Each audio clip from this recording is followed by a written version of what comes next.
tentang konsep pelayanan keperawatan dalam sistem pelayanan kesehatan. Ya, jadi di sini kita akan belajar karena di konsep dasar keperawatan itu kita akan menyinggung sedikit tentang sejarah juga. Ya, jadi sejarah kita singgung sedikit ya, sejarah keperawatan di dunia ataupun di Indonesia nantinya ya. Ini topiknya memang banyak ya topiknya karena dari sejarah sempat disinggung sedikit ya walaupun nanti untuk sejarah teorinya kita akan bahas di falsafah. Di sini sejarah keperawatan secara umum. Nah, atau kita ngomong profesi keperawatan tuh seperti apa sih dari zaman sebelum perang sampai setelah perang seperti apa nanti kita bahas. Masyarakat sampai dengan interprofessional education dan interprofessional kolaborasi. Ya, di sini bagaimana pendidikan keperawatan dan kolaborasi dalam keperawatan itu yang akan kita bahas di sini. Oke, sebelum saya lanjutkan, mohon untuk yang belum di mute, tolong di mute ya, teman-teman ya, untuk supaya tidak mengganggu teman-teman yang lainnya di sini ya. Oke, saya lanjut di sini terkait sejarah tadi sempat kita singgung ya. Jadi perawatan di sini merupakan ada suatu mekanisme yang berubah ya. Di sini dari dulu sampai sekarang tuh terus berkembang mengikuti perkembangan dari keilmuan juga, mengikuti perkembangan dari zaman dan sebagainya di sini. Ya. Jadi banyak aspek, banyak peristiwa yang bisa mempengaruhi perkembangan sejarah ya terkait praktek perawatan seperti peran, sikap, ya status wanita kalau dulu ya. Dulu masih ada terkait perbedaan status antara pria dan wanita ya. Tapi seiring perkembangan zaman sampai sekarang pun sudah tidak ada ya. Kita sudah mengenal dengan kesetaraan gender di sini. Ya, terkait nilai agama dan kepercayaan, perang, dan kepemimpinan dalam keperawatan yang berwawasan lebih ke ini ya, present ya, yang ke masa depan ya. Jadi lebih berkembang di sana nanti terkait mekanisme dalam perawatan di sini. Ini sedikit saya singgung terkait perkembangan keperawatan di sini ya, baik di dulu zaman purba mungkin masih terkenal primitif ya. Di sini animisme atau istilahnya kalaupun sakit itu pasti dipengaruhi oleh kekuatan alam atau kekuatan gaib, itu ceritanya seperti itu ya. Kalau dulu istilahnya masih di zaman purba. Terus mulai berkembang dengan adanya keagamaan ya, di situ ada kuil dan sebagainya. Sakit adalah suatu dosa atau kutukan dari Tuhan. Nah, itu mulai bergeser lagi.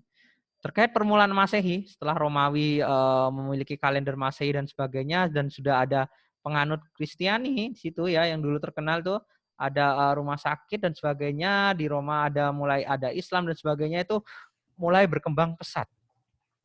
Ya, terkait kesehatan di sini. Ya, jadi ada pasti kimia, hygiene, obat-obatan pun mulai terkenal, dan di zaman ini pun di tokoh keperawatan yang mulai terkenal ada namanya Rufaidah Al-Asalmiyah di sini. Ya, itu sudah mulai terkenal di sini terkait perkembangan kesehatan perawatan di sini.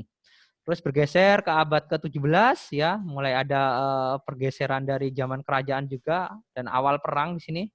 Terus ada kemunduran dari mekanisme perawatan yang awalnya mulai berkembang pesat, mulai ada kemunduran karena lebih fokus ke terkait ini ya, kimia, hygiene dan obat-obatan. Nah, jadi tidak terlalu memperhatikan mekanisme perawatan dan sebagainya. Sampai masa sebelum Perang Dunia Kedua ya, tahun 1800-an di sini. Ya, di sini ada sasaran orang sakit, tidak ada pendidikan formal ya, dan fokusnya tetap ke kuratif di sini. Ya. Jadi tolong menolong dan sebagainya ya. Sampai dengan masa selama Perang Dunia II. Lah, inilah yang pertama kali keluar di sini, Florence Nightingale, yang insya Allah nanti kalian akan pelajari di minggu depan. Ya, itu silahkan diperdalam di sana. Di sini pada zaman Florence di sini mulai dilakukan perawatan yang modern ya. Jadi ada istilahnya yang berfokus dalam perawatan dan pemenuhan kebutuhan dasar manusia juga mulai diperhatikan. Yang awalnya itu seringnya itu pokoknya kuratif, diobati tanpa memperhatikan kebersihan dan sebagainya, mulai di zaman ini mulai diperhatikan. Nah, sehingga cukup berkembang pesat sampai ke pasca Perang Dunia II sampai tahun ini 1950. Nah, ini sudah ada terkait proses keperawatan ya. Ada nursing at patient, nursing at to patient, nursing for patient, dan nursing with patient. Ya, jadi yang sekarang lebih terkenal adalah perawatan yang berfokus pada klien. Ya, itu ya sekarang ya. Jadi itu udah mulai dari tahun 1950-an. Terus tahun 1967 ini ada suatu proses di sini ya, ada pengkajian, perencanaan, implementasi, evaluasi, ini nanti akan kalian pelajari di sini ya. Terus mulai tahun 1973 ada ini ya, ICN mengeluarkan ini loh, profesi keperawatan seperti apa pengertiannya. Nah, itu sudah mulai berkembang dan diakui sebagai profesi keperawatan. Itu sekilas dari perkembangan keperawatan yang di luar Indonesia sini ya. Kalau di Indonesia sendiri, ya di sini ada masa sebelum kemerdekaan dan masa setelah kemerdekaan. Ya, kalau saya singgung masa sebelum kemerdekaan itu cenderung tidak ada perkembangan yang signifikan karena dulu terkenalnya perawat adalah pekerjaan kasar atau pekerjaan kotor di situ. Dalam arti pekerjaan kotor itu yang membersihkan, ngepel dan sebagainya. Padahal tupoksinya walaupun memang menjaga kebersihan ya tidak hanya itu. Ya, jadi itu ya tidak terlalu berkembang. Setelah masa kemerdekaan baru mulai ada ini pergeseran perkembangan sampai dengan adanya yang awal dulu namanya itu sekolah perawat kesehatan, namanya SPK itu ya. Itu di awal-awal sekali adanya perawat ya, dinamakan sekolah perawat kesehatan. Kalau sekarang tuh setingkat sekolah menengah kejuruan. Nah, itu terus berkembang sampai dengan sekarang di sini ya. Ini ya sedikit terkait ini ya kemerdekaan ya, sebelum kemerdekaan di sini ya. Oke, terus ada pemerintahan kolonial, terus ada pada zaman pemerintahan Raffles ya, memperhatikan kesehatan rakyat sehingga perawatan lebih berkembang ya, sampai dengan adanya ini ya penggantian kepemimpinan dari Jepang dulu ketika Belanda mundur ya. Dan di sini keperawatan mundur karena tenaga terdidik diganti tidak terdidik, jadi lebih ke pekerja kasar kembali karena sebelumnya sudah mulai ditata sampai kembali mundur di sini. Ini kalau misalnya yang periode ini, yang periode setelah kemerdekaan di sini ya, jadi mulai ini ya seperti tadi ya, seperti yang saya sempat singgung ya. Tidak terlalu ada perkembangan signifikan sampai dengan adanya sekolah juru kesehatan atau mulai ada akper ya, atau tadi ada yang dikenal dengan SPK ya, sekolah perawat kesehatan ya, itu ya. Itu mulai ada perkembangan yang signifikan ketika sudah mulai ada namanya akper ya, akademi perawat ya. Di situ akademi perawat mulai di tahun 1962 ya, itu tahun mungkin kakek nenek teman-teman sekalian di sini ya. Itu berkembang sampai dengan adanya Lokakarya PPNI di tahun 83. Di situ sudah bisa dilihat ya terkait mekanismenya ya, nanti bisa kalian baca ya. Jadi mulai berbenah ya. Kenapa kok ada PPNI? Bagaimana ceritanya ada PPNI nanti bisa kalian pelajari itu. Ya, bagaimana Persatuan Perawat Nasional Indonesia itu mulai berbenah ya, ingin diakui ya supaya tidak disebut sebagai ya, pekerja yang istilahnya apa ya, kalau dulu terkenal tuh seperti yang ada yang mengatakan asisten dokter lah, ada yang ngomong pembantunya dokter lah, padahal kita adalah suatu profesi. Yang namanya profesi itu setiap profesi setara ya, entah itu dokter ya, apoteker ya, perawat lah, guru lah ya, dan banyak lagi profesi yang lainnya di sini ya. Sehingga setelah berbenah itu ya mulai ada pendidikan yang diperbarui ya, mulai adanya pembukaan S1 ya tahun 83 di sini di UI ya. Terus ada pembukaan S2 ya, mulai 99 ini di UI lagi. Memang fokusnya perkembangan pendidikan lebih cepat di area barat ya, di area Jawa Barat ya. Itu ya, sampai ada spesialis, sampai dengan ada doktor keperawatan di tahun 2008 itu udah dibuka ya. Itu sedikit perkembangan terkait pendidikan ya. Sini kita bahas lagi terkait pengaruh masyarakat terhadap keperawatan. Seperti apa sih? Apa pengaruhnya masyarakat? Sangat berpengaruh sekali. Ya, contoh yang lagi pandemi saat ini ya, terkait masyarakat itu sangat pengaruh. Apalagi terkait stigma. Ya, mungkin teman-teman sudah sering lihat ya, bahwasanya petugas medis sekarang kok seringnya di stigma negatif, ya, berisiko menulari dan sebagainya. Itu sangat berpengaruh sekali masyarakat. Itulah kenapa kita harus ini ya, bagaimana memperjuangkan supaya tidak ada stigma negatif lagi terhadap profesi keperawatan di sini. Ini pengaruh-pengaruhnya ya sudah banyak sekali ya terkait perannya masyarakat. Kalau tadi sempat kita singgung terkait zaman perang, itu ada pengaruhnya juga.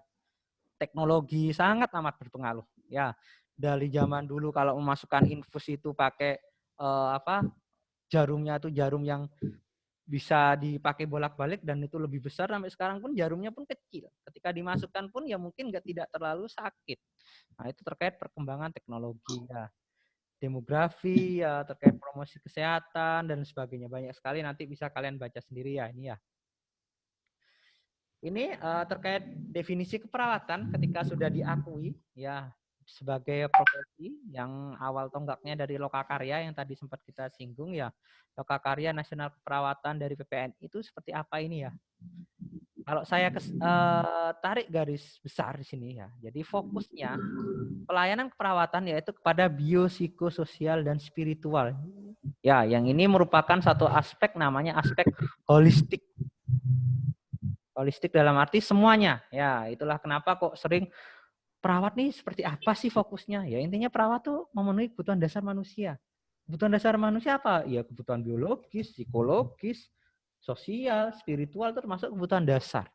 Yang mana kalau tidak antara salah satu ini tidak terpenuhi, pasti ada sesuatu yang tidak maksimal dalam kehidupannya itu ya. Untuk yang terbaru ini ada dari pasal ini ya, dari Undang-Undang Keperawatan yang baru 2014 ya disahkan ya. Bayangkan dari 83 udah di ini kan sebagai profesi, dan baru di ACC memiliki undang-undang sendiri tahun 2014 ya. Begitu luar biasanya perjuangan dari teman-teman perawat, organisasi profesi untuk memperjuangkan ini.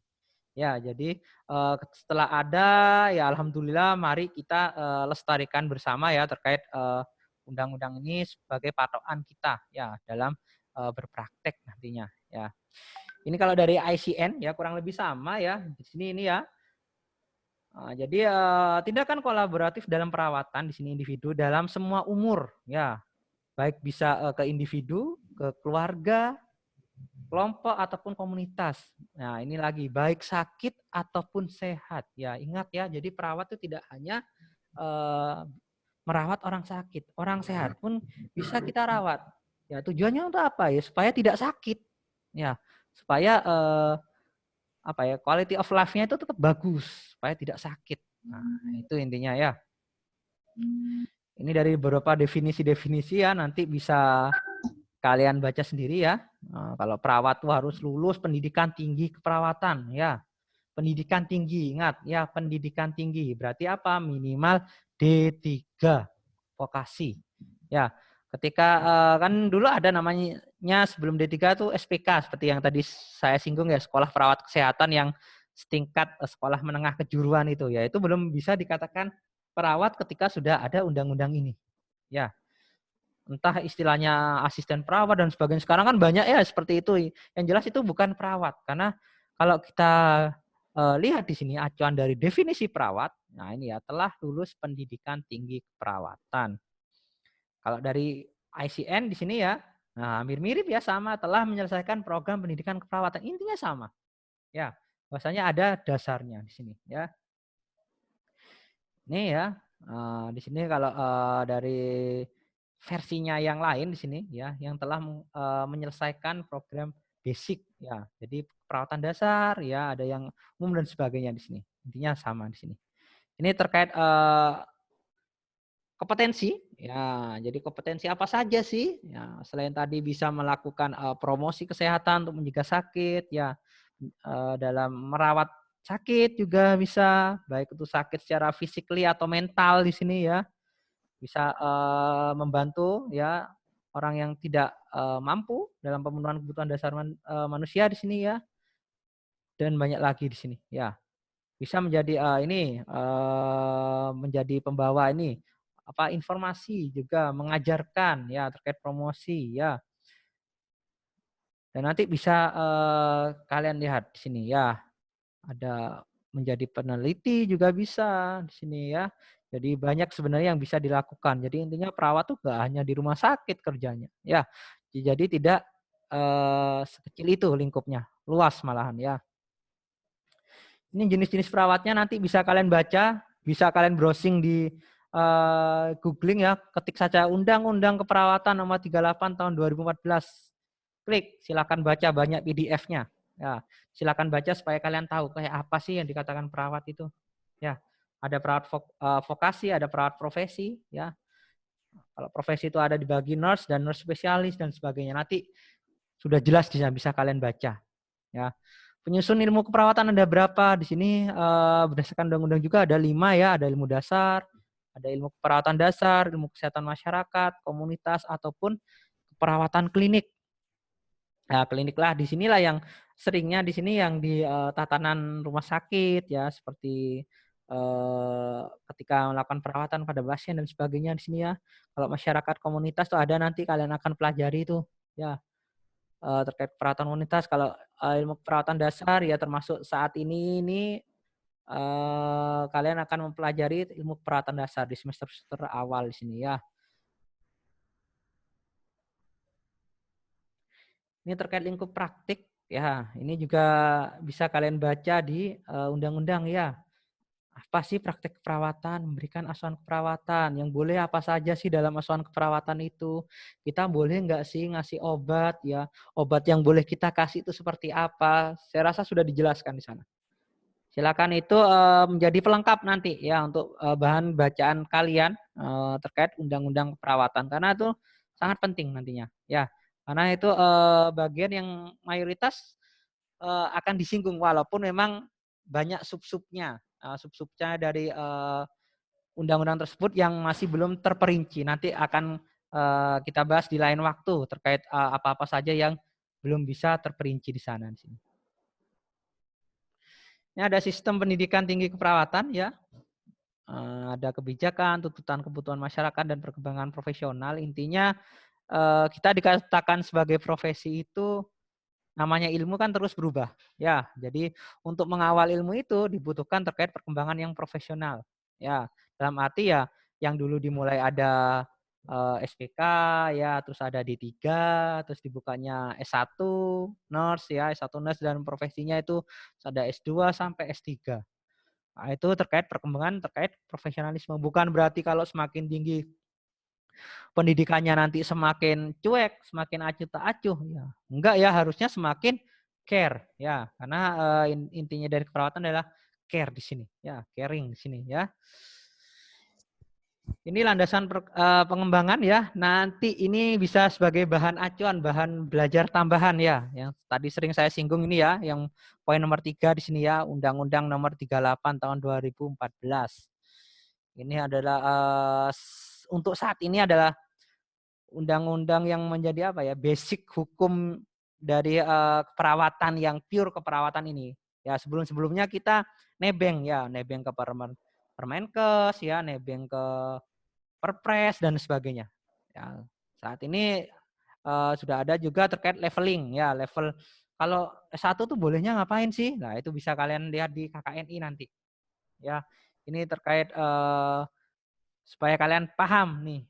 Kalau perawat S1 tuh bolehnya ngapain? Kalau D3 tuh bolehnya ngapain? Kalau magister tuh bolehnya ngapain? Itu sudah diatur di sini ya. Nanti bisa kalian baca nanti di sini ya. Ya, ini kalau dibikin table ya. Ya, ini ada vokasi ya, ada D3 dan D4 ya. Ada akademik ya, sarjana, magister, doktoral ya, ada profesi nurse, nurse spesialis, ada spesialis 1 dan spesialis 2. Bedanya apa ya? Pasti terkait subspesialis yang diambil ya. Jadi kalau di sini dikatakan nurse konsultan yang istilahnya kalau dalam ini ya, kalau saya contohkan misalnya kalian pernah ke ini ya, dokter ya, karena emang acuannya yang saya paham dokter itu kalau spesialis 1 ya, misalnya SPOG, nah itu spesialis yang terkait kandungan misalnya. Nah itu penanganannya itu lebih ke arah ini ya, misalnya membantu persalinan tuh bisa, mengobati dan sebagainya itu ada. Kalau yang SPOG dan di bawahnya tuh udah ada dalam kurung K konsultan, itu berarti sudah spesialis 2 dan pendidikannya itu sekitar 4 tahun sampai 5 tahun nambah pendidikannya kalau dalam kedokteran ya. Nah, ini belum dijelaskan karena di Indonesia sendiri belum ada terkait nurse konsultan pendidikannya. Ya. Jadi konsultan bisa menerima konsultasi juga. Ya, selain bisa melakukan terkait yang nurse spesialis 1 di sini juga bisa menerima konsultan kalau misalnya ada yang apa ya penyakit atau ini ya terkait mekanisme perawatan prosedur yang tidak dipahami atau sulit karena ini termasuk baru lah itu bisa dikonsultasikan. Nah, itu biasanya pada nurse konsultan. Ini di beberapa luar negeri sudah ada di beberapa negara ya terkait nurse konsultan di sini, tapi di Indonesia belum ada, masih pada tahap nurse spesialis di sini. Nah, ini ya, jadi kalau pengembangan pola ini sudah ada baganya ya. Jadi dari SMA ya ini ada SPK di sini ya, ada AMD sampai dengan paling tinggi ya doktoral di sini, doktor ataupun spesialis konsultan di sini ya. Jadi ada 3 jalur di sini ya, vokasi ya atau serapan di sini, ada profesi dan ada akademik. Apakah ini berhubungan? Ya bisa saja berhubungan seperti yang ada garisnya ini ya, garis-garisnya ini. Cuma di sini beda alur ya. Jadi kalau misalnya dalam alur pendidikan ini yang menjadi PR bersama dari organisasi profesi ataupun dari perawat sendiri yang mana alurnya kalau vokasi ya udah ke vokasi ya, profesi ya ke profesi, akademik ya akademik. Apakah bisa selang-seling? Sebenarnya bisa saja sebagai ilmu tambahan. Nah, cuma di sini itu yang masih belum diatur ya. Contoh nyata sekarang yang sering itu adalah dari D3 ke S1 Nurse.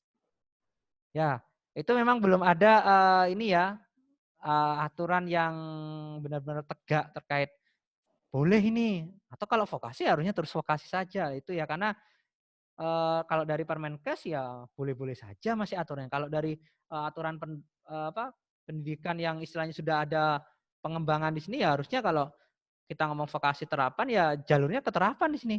Ya, ada D4 di sini ya atau sarjana terapan, ada magister terapan, doktor terapan pun ada harusnya. Ya, itu kalau kita ngomong pengembangan. Tapi di sini masih ini menjadi PR bersama ya sehingga bisa ada garis-garis yang ini istilahnya ya ini yang terjadi di Indonesia untuk saat ini. Ya. Jadi untuk profesi juga harusnya kalau ingin nurse spesialis 1 nggak perlu ke magister. Nah, tapi aturannya di Indonesia masih ada yang mengatakan ke magister dulu baru boleh ngambil ke spesialis. Ya padahal kalau kita mengacu ke profesi sebelah ya dokter itu misalnya nggak perlu kalau pengen spesialis ya langsung saja dari dokter langsung sekolah spesialis. Itulah kenapa sekolahnya minimal 3,5 tahun, 3 tahun tuh udah cepet rata-rata 4 tahun sampai 5 tahun bahkan ada yang lebih. Ya itu yang akan kita harusnya kita perbaiki bersama-sama nantinya. Ini perkembangan kurikulum ya. Ini singkat saja nanti nice to know saja buat teman-teman ya dari kurikulum yang dulu kita pakai sampai ada KBK sampai sekarang ada yang namanya KKNI itu pengembangannya di sini ya. Jadi terus-terus bergeser karena kalau kita ngomong keilmuan itu terus berkembang. Ya, ketika keilmuannya sudah stuck berarti tidak ada perkembangan di sana ya. Jadi terus berkembang di sini ya. Ini terkait beban SKS ya. Nah, ini harusnya kalian sudah tahu ya kalau pengen sarjana kalau di FKEP di sini ada 149 ya.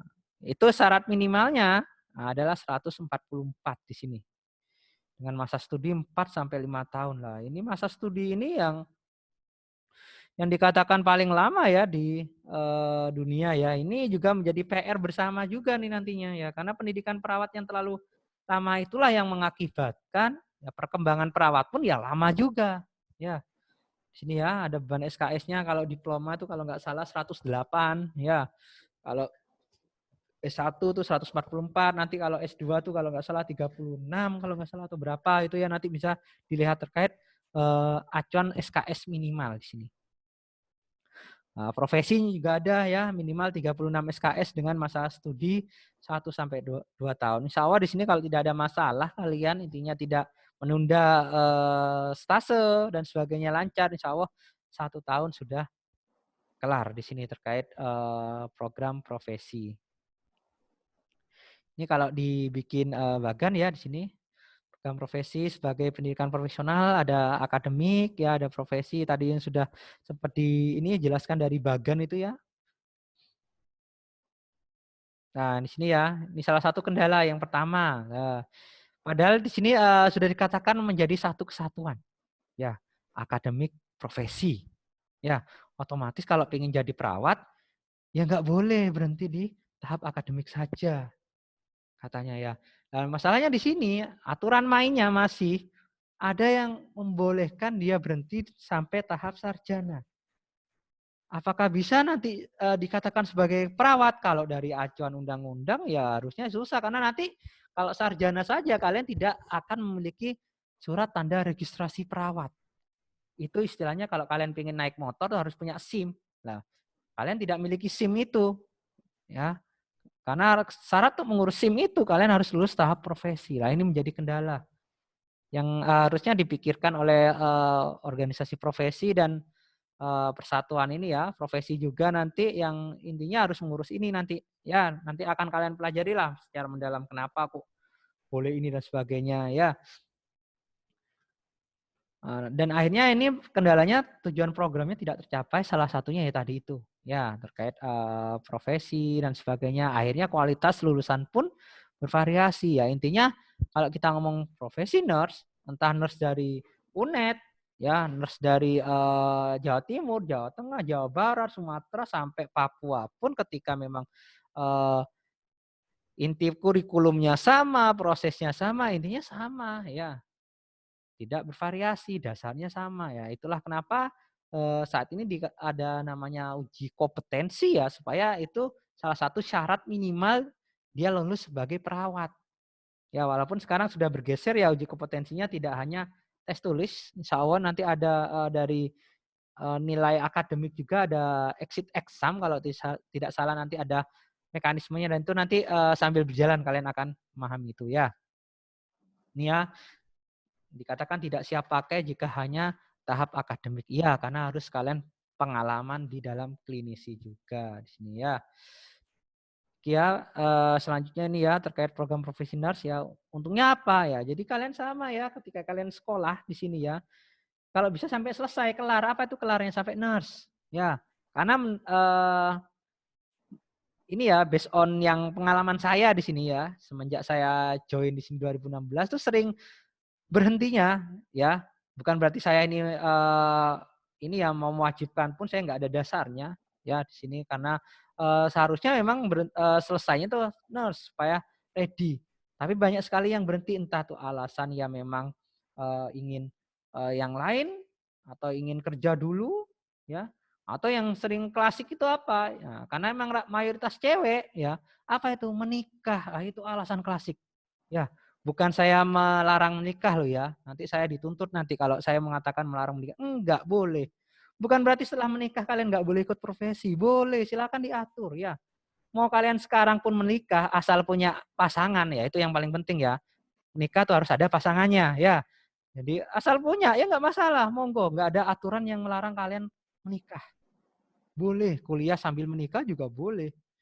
Cuma terkait manajemen waktu ya monggo itu terserah kalian masing-masing ya yang harus bisa ngatur ya kalian di sini ya. Itu ya. Jadi itu yang menjadi seringnya yang menjadi apa ya kendala alasannya menjadi reason nggak lanjut profesi apa menikah ya. Dan seringnya itu yang menjadi alasan klise lah ya. Kalau dari ini menikah padahal menikah pun ya oke boleh-boleh saja. Malah saya anjurkan ketika memang udah ada pasangannya silahkan menikah itu ya. Ini beberapa keuntungan ya. Nah, itu ya ketika sudah profesi ya, tujuan lebih tercapai, kualitas lulusan lebih terstandar dan ready siap pakai juga untuk diuji kompetensi kan udah siap lah ya. Insya Allah kalau kita ngomong uji kompetensi di FKEP di sini mayoritas rata-rata kelulusan tuh 90-an% ke atas ya. Jadi ya lulus semua setiap kali ini, walaupun ada retaker atau istilahnya yang ngulang itu sekali maksimal 2 kali itu sudah lulus. Ya, jadi kalaupun ada yang lama itu pasti kendalanya di orangnya itu. Ya, karena dari sini sudah kita memiliki program untuk menyiapkan teman-teman supaya lulus uji kompetensi di sini. Ya, dan memiliki tugas kewenangan yang jelas dan sebagainya lah ya. Ini profil lulusannya bisa kalian baca ya sebagai pemberi asuhan perawatan. Nanti akan kalian bahas terkait ASKAP nanti ya di proses dan dokumentasi itu seperti apa nanti kalian pelajari ya. Menjadi leader dalam kegiatan komunitas, profesi ataupun sosial ini nanti bisa kalian pelajari juga. Di sini mungkin ketika bagaimana memanage ya, itulah kenapa kok seringnya yang punya ruangan ada perawat. Emang iya ya, kepala ruangan di mana-mana itu adalah perawat, nggak ada kepala ruangan dokter di sini. Yang memanage mengatur ya itu adalah perawat ya. Sebagai edukator ya, memberi pendidikan boleh ya, promosi dan sebagainya, preventif dan sebagainya ya. Boleh sampai dengan ada yang researcher atau peneliti di sini. Ya, itulah kenapa tugas akhir kalian nanti adalah menjadi peneliti. Apa itu care provider ya? Ini ya, bisa melakukan pengajian, menegakkan diagnosis, merencanakan ya intervensi, yang merencanakan tindakan keperawatan sampai melaksanakan. Itu nanti akan kalian pelajari ya. Bagaimana untuk ini kita di Indonesia memiliki ini buku standar ya, yang nanti kalian akan dikenal dengan triple S ya. SDKI, SLKI dan SIKI nanti bisa kalian pelajari. Ya, bukan di topik ini nanti ya, ada sendiri topiknya. Ada mengevaluasi ya, memberikan rujukan ya, tindakan keadaan gawat darurat. Ini semua saya rasa sudah ada juga di Undang-Undang Keperawatan. Ya, di situ kalian bisa baca mekanisme dan sebagainya di sini. Berikan resep juga boleh dengan syarat apa, memberikan obat tuh dengan apa istilahnya, dengan syaratnya apa itu sudah ada semua. Ya, dalam menjalankan tugas kemudian keperawatan di bidang upaya kesehatan masyarakat. Nah, ini kalau misalnya di tatanan komunitas, boleh ada perawat komunitas ya. Nanti yang biasanya seringnya di puskesmas tuh nanti ya PKM itu seperti apa lah, ini ada melakukan pengajian yang menetapkan masalah perawatan puskesmas, kesehatan masyarakat, bantu penemuan kasus ya, epidemiologi juga. Ya, merencanakan tindakan juga boleh ya. Itu nanti bisa kalian baca di sini lah ini ya. Ini nanti saya share, nanti bisa kalian baca sendiri terkait ini. Ya, sebagai tambahan juga kalian silahkan download di Undang-Undang Keperawatan nomor 38 tahun 2014 itu nanti. Ini edukator sebagai pendidik, ya pendidikan kesehatan ya. Bisa melakukan pemberdayaan juga ya, pengabdian ya, pemberdayaan pada masyarakat, memberikan advokasi ya, jalin mitra juga boleh ya. Ini yang sering dilakukan ya, melakukan penyuluhan kesehatan dan konseling nih sering sekali dilakukan ya.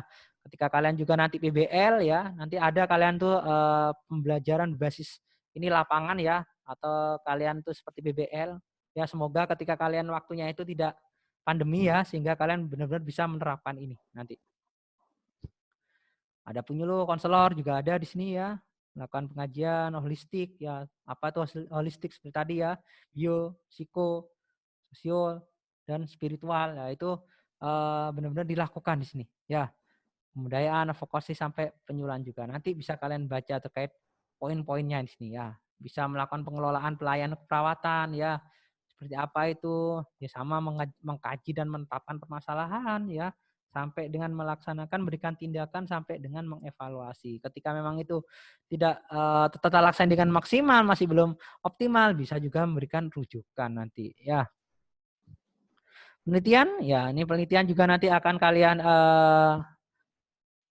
lalui di tahap akademik nanti ya. Nah, jadi nanti ada mekanismenya, nanti bisa kalian pelajari ketika di semester 6 mungkin ya, ada namanya metodologi penelitian seperti apa sih, bagaimana mekanismenya. Yang jelas di sini harus ada namanya standar etikanya ya, etika penelitian itu ada ya.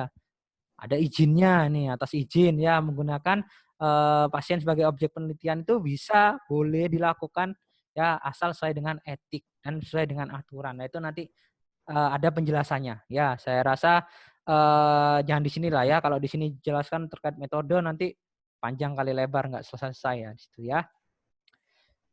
Ini peran perawatnya, eh, tadi sudah sempat disinggung ya, ada caregiver ya, client advocate ya, konselor ya, sebagai edukator ya, change agent di sinilah yang mungkin saya singgung ya, agen perubahan ya. Sama ya fungsinya dengan mahasiswa juga menjadi agen perubahan. Bagaimana kita bisa mengubah ya, bagaimana kita bisa mengubah stigma masyarakat yang mengatakan kalau perawat itu adalah masih asisten dokter atau masih pembantu dokter lah, itu kita harus bisa memberikan perubahan di sini. Ini loh perawat. Ya, ini loh profesi perawat. Kita profesi, kita setara. Bagaimana kalian menunjukkan itu? Ya monggo kalian harus belajar ya, tunjukkan keilmuan kalian ya. Jangan hanya ngomong saja kalau kita setara, tapi dalam tahap keilmuan kita tidak setara. Lah itu yang menjadi PR ya. Gimana kalau kita dikatakan setara dengan profesi sebelah, kalau pendidikan minimal kita masih vokasi lah, itu menjadi PR juga itu. Ya insya Allah di tahun 2025 nanti ya terkait perawatan mandiri itu vokasi sudah tidak boleh. Ya, itu nanti akan bergeser karena untuk apa? Ya, untuk perbaikan. Ya, jadi nanti yang vokasi-vokasi akan diarahkan menjadi D4 atau istilahnya terapan atau diarahkan menjadi nurse nanti. Ya, setelah itu harapannya ke depannya tidak ada lagi yang vokasi langsung sarjana. Nah, itulah ya, yaitu yang menjadi PR bersama. Ya, dimulai dari kalian selaku mahasiswa menjadi change agent di sini ya. Ini fungsi perawat ya. Jadi perawat kalau di rumah sakit tuh bisa melakukan ya di klinik ya, gak hanya di klinik ya, di tatanan komunitas juga ya. Bisa melakukan fungsi mandiri ya, independen. Intinya dia bisa melakukan asuhan sendiri ya, asuhan keperawatan sendiri. Ada yang ketergantungan dependen yang mana di sini membutuhkan advice dari profesi lain.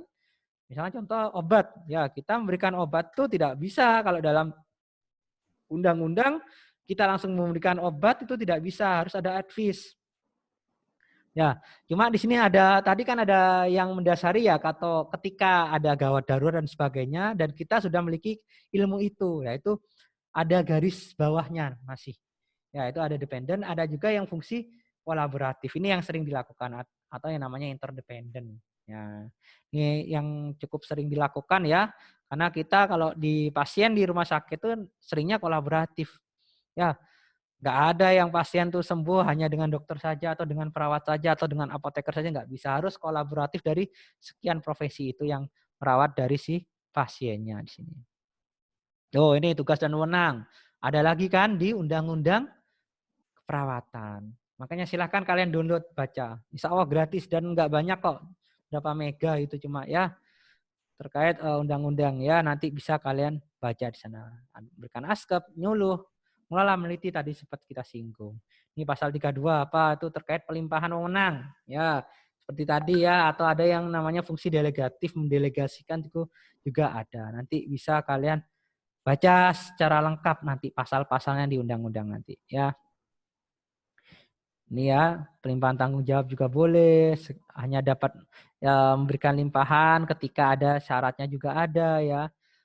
Syarat untuk memberikan delegasi itu harus ke siapa ya, nggak boleh asal misalnya saya sebagai kepala ruangan ingin mendelegasikan tugas, nggak bisa asal nunjuk. Yang saya tunjuk malahan dia ini nanti apa cleaning service-nya ya nggak boleh ya, harus ada syaratnya nih. Jadi perawat profesi istilahnya yang sudah nurse ini atau perawat vokasi yang terlatih. Yang intinya karena di sini masih ada perawat vokasi yang terlatih yang memiliki kompetensi yang diperlukan sesuai yang akan kita delegasikan. Itu nanti akan kalian pelajari ketika di mata kuliah manajemen keperawatan nanti secara mendalam lah ya, nanti akan dipelajari di sana. Terkait pelimpahan wewenang ya, itu juga nanti ada ya, ada namanya standing order itu nanti akan kalian pelajari ketika di manajemen. Ini nestun aja, silakan kalian baca terkait undang-undang sini. Nah, di sini ya perawat berwenang melakukan ini ketika seperti apa. Nah, itu sudah ada garis bawahnya ya. Jadi tidak semerta-merta kita bisa memberikan obat contohnya kalau misalnya tidak ada alasannya. Misal di area itu dalam radius misalnya 10 kilo memang tidak ada profesi dokter yang berhak memberikan resep obat. Seperti apa tuh ketika kondisi klien sudah kritis? Ya, paling tidak kalian kan memiliki rekan ya, atau bisa telepon, komunikasi dan sebagainya sebagai dokumentasi bahwasanya ada dasarnya nih saya memberikan obat ini misalnya. Nah, itu ada alasannya juga di sini. Ya, ada pemelimpahan, ada pengawasan dan sebagainya itu sudah diatur dalam undang-undang. Jadi tidak asal lah. Intinya itu tidak asal memberikan dan sebagainya itu ya. Ini skema dari kerangka ya, kerangka kompetensi kerja perawat di sini ya. Oke, di sini bagaimana intinya? Nah, di sini intinya kan kita dalam pengembangan ini ya intinya kita bisa melakukan praktek profesional secara etis, legal dan peka budaya. Nah, di sini kita garis bawahi saya yang akan jelaskan terkait peka budaya, terkait praktek profesional etis dan legal. Saya rasa kalian bisa pelajari itu sendiri dari undang-undang dan sebagainya karena sudah jelas di situ aturannya. Lah peka budaya inilah yang menjadi PR bersama. Ya, jadi peka budaya kalau kita ngomong peka budaya ya kita harus paham lingkungan sekitar tempat kita kerja, tempat kita merawat pasien dan sebagainya. Ya, contoh misalnya kalau di area Jember, ya ini contoh yang pernah saya alami sendiri atau mahasiswa yang ketika melakukan penelitian, ya atau ada salah satu mahasiswa yang melakukan penelitian terkait transkultural, ya, yang mana mayoritas di Jember misalnya itu adalah budayanya adalah budaya Madura, etnis Madura misalnya. Nah, itu mekanismenya akan sedikit berbeda ketika kita merawat pasien yang etnis A, etnis B, etnis C. Nah, dan kita itu harus mau nggak mau ketika kita kerja di area itu kita harus belajar itu. Bukan berarti kita langsung tiba-tiba menjadi etnis itu, enggak, butuh proses. Nah, peka budaya di sinilah ini yang perlu diartikan sebagai kita harus sering berlatih, ya. Yang mana bukan berarti kalian otomatis harus bisa bahasa Madura ya. Yang enggak juga sih, enggak bisa serta-merta 1 bulan 2 bulan tiba-tiba bisa berbahasa Madura ketika menjadi perawat di area Jember misalnya, ya enggak bisa, butuh proses. Cuma di sini harus peka, di sinilah yang ini menjadi apa ya PR bersama di sini. Itulah kenapa kita sering ya terkait peka budaya ini termasuk dalam caring juga ya. Dalam arti banyak kejadian juga yang mana si A ini dari etnis X ini percaya bahwasanya kalau diberikan minyak ini bisa menambah nilai itu ya kalau dalam keilmuan ya itu mungkin saja bisa terjadi ketika meningkatkan imunitas. Ya walaupun tidak terbukti secara medis. Ya, ya itu terkait peka budaya ini. Ya dan itu harus dipelajari secara sedikit demi sedikit nanti ya. Oke. Nah, ini mungkin teman-teman pada tahu ya kalau kita lihat gambar sini ya, bukan gambar opa-opa sama nunanya ini ya. Jadi ini yang nanti akan kita singgung terkait kolaboratif. Ya, atau di sini interprofesional kolaboratif di sini. Ada dokternya nanti ya, ada pasiennya tentunya ya, ada perawatnya. Ya, karena kita seperti tadi yang saya singgung tidak bisa merawat pasien sendirian. Nah, itu ya. Ini pengertiannya nanti bisa kalian baca ya. Kalau kita ngomong interprofessional education itu seperti apa? Ya, basicnya dari pendidikan yang tadi sudah kita bahas dari D3, S1 sampai profesi itu seperti apa ya. Sampai kalau kolaborasi seperti apa. Nah, itulah kenapa di sini harapannya kalau dalam interprofessional education dan kolaborasi itu kalian dikenalkan dari awal di sini bahwasanya ini loh dokter, ini loh perawat, ini loh apoteker ya. Ini loh kesmas misalnya. Karena nanti ketika kalian kerja, kalian akan bersinggungan dengan profesi-profesi itu. Ya. Sehingga kalian tahu loh ini ranah saya, ini ranah mereka. Kita boleh ranah yang ini asal ada syaratnya seperti yang sudah ada di undang-undang. Itu dasarnya. Ya, dasar dari apa yang sudah ada di sini tulisannya ya. Jadi ini ya. Jadi kalau kita lihat dari pengertiannya adalah working in partnership. Sini ada partnernya. Ya, di antara profesi-profesi yang seperti tadi yang saya sebutkan di situ. Ya, ada ini ya, ada kalau di sini kalau dari gambar ini ada dokter, farmasi, ya ada dokter gigi, ya ada public health kesmas, ya nursing perawat intinya nih berkolaborasi. Apa tujuannya utamanya ya untuk kesehatan dari si klien pasiennya itu.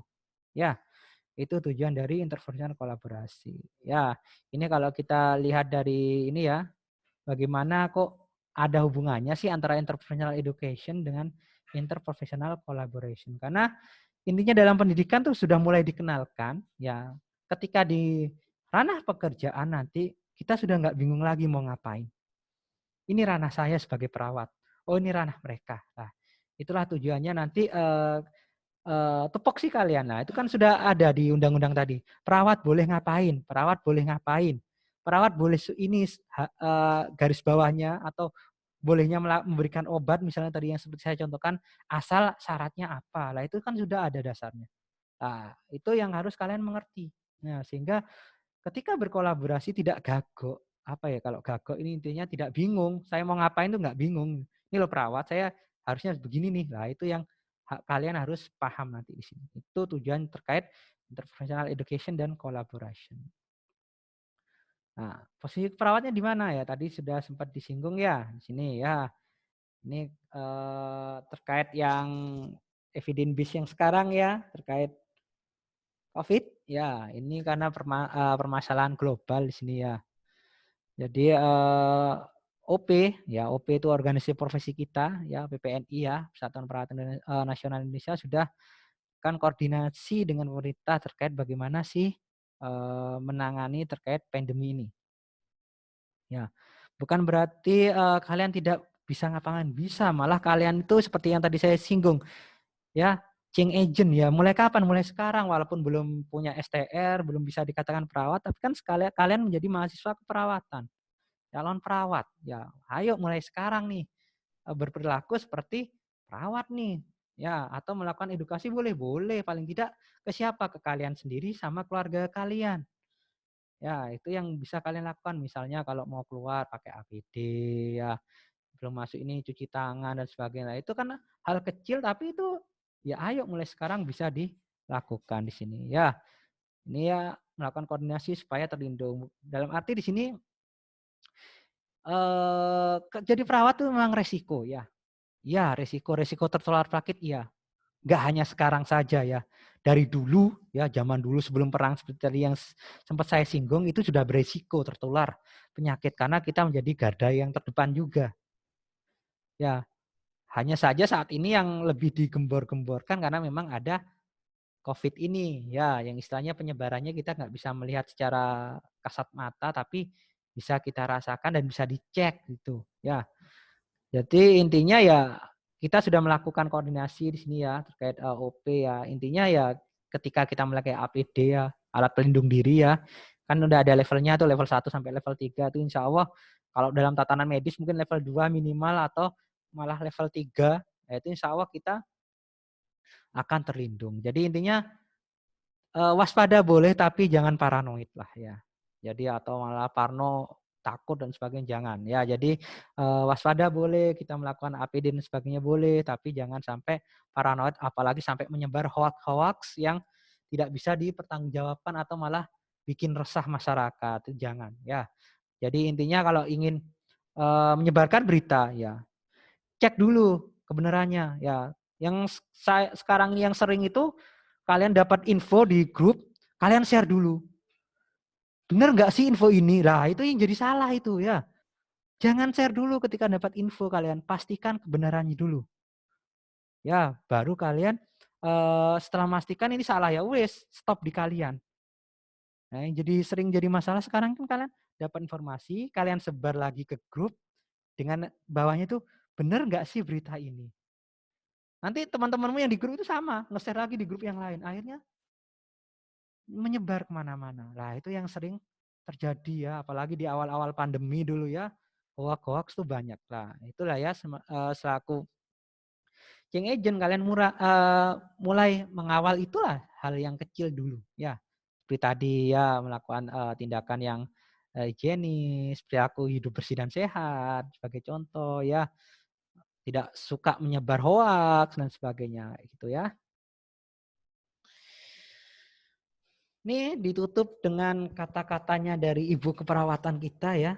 Nah, jadi intinya membutuhkan waktu 100 sampai 150 tahun ya untuk bisa melihat terkait keperawatan itu seperti apa. Dan itu kalau kita ngelihat dari diarinya beliau di tahun ini ya sudah tepat nih sebenarnya.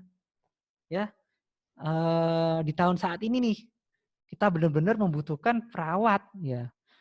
Bahkan seluruh dunia pun tahu yang menjadi garda terdepan dalam menangani pandemi ada siapa ya? Perawat. Nah, itu ya. Jadi, kayaknya kata-kata beliau ini benar-benar menjadikan inspirasi jadi untuk perawat-perawat saat ini juga.